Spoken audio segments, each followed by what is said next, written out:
জড়িত সকল ব্যক্তিকেও শাস্তির মুখোমুখি করতে হবে।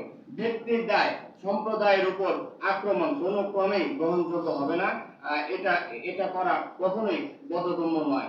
এক্ষেত্রে আমাদের সুস্পষ্ট দাবি, হামলাকারীদের সম্পত্তি রাষ্ট্র কর্তৃক প্রয়োগ করে সেই অর্থ দিয়ে হামলার শিকার নির্দোষ ব্যক্তিদের সম্পূর্ণ ক্ষতিপূরণ দিতে হবে। আমাদের স্মৃতিতে এখনো 2021 সালের দুর্গাপূজা রক্তাক্ত শাহদের কথা এখনো জল করছে। কুমিল্লার এক মণ্ডপে কোরআন শরীফ পাওয়ার পর দেশের বিভিন্ন জেলায় অসংখ্য পূজা মন্দির ও দুর্গা প্রতিমা ভাঙচুর করা হয় এবং হতাহতের ঘটনাও ঘটেছিল। পরে সিসিটিভি ও তদন্তে জানা যায় মোহাম্মদ ইকবাল নামে এক ব্যক্তি মণ্ডপে কোরআন রেখে এসেছিল, যার ফলশ্রুতিতে সেদিনের দুর্গাপূজা নিরীহ হিন্দুদের উপর তাণ্ডব নেমে এসেছিল।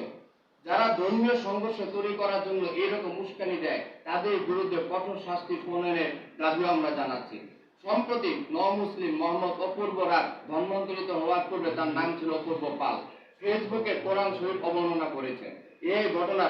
এই সকল ঘটনা ধর্মপ্রাণ মুসলমানদের আহত করেছে। আমরা এই ধর্মগ্রন্থ অবমাননার প্রতিবাদ করছি। কোন ধর্মকে ধর্মীয় গ্রন্থকে এভাবে অবমাননা করার অধিকার রাখে না।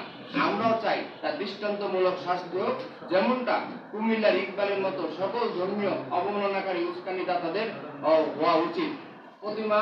মন্দির প্রতিমা ভাঙচুরকারী আর কোরআন অবমাননাকারী সকলেই সমান দোষে দোষী।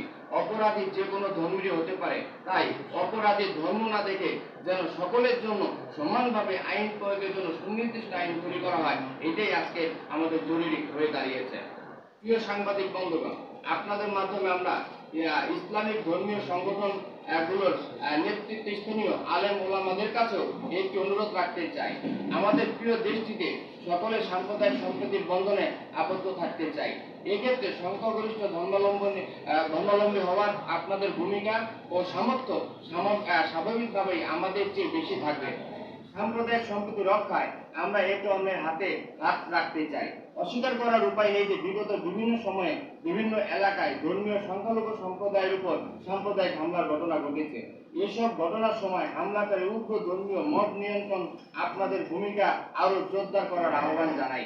সকল ধর্মের ধর্মীয় নেতৃত্বস্থানীয়দের প্রভাবে নিজ নিজ জনগোষ্ঠীর উপর প্রভাব থাকে। নিয়মিত বিরতিতে সকল ধর্মীয় নেতৃত্বস্থানীয়দের মধ্যে আন্তঃধর্মীয় সংলাপ এক্ষেত্রে আমাদের মধ্যকার অবিশ্বাস দূর করে পারস্পরিক শ্রদ্ধাবোধ ও সামাজিক বন্ধন আরো দৃঢ় করবে বলে আমরা বিশ্বাস করি।